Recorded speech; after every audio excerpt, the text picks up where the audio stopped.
আল্লাহ আমাদের বাংলাদেশের চিফ জাস্টিসের জননেত্রী শেখ হাসিনার নেতৃত্বে এই ন্যায় বিচার মানুষের মৌলিক অধিকার।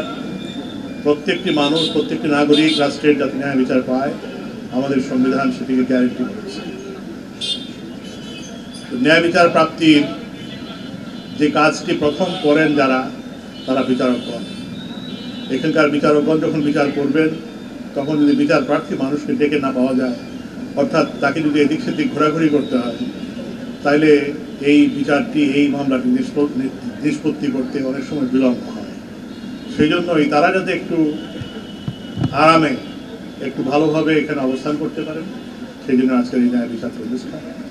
এখানকার বিচার ব্যবস্থা কেমনভাবে চলছে সেটা দেখার জন্য আমি আশা করব এখানকার জেলা জজের নেতৃত্বে যে সকল বিচারকরা আছেন, তারা সকলেই অক্লান্ত পরিশ্রম করে যে বিচারের যে দীর্ঘসূত্রিতা এবং আমাদের যে ব্যাকলগ আছে সেগুলো দূরীভূত করার চেষ্টা।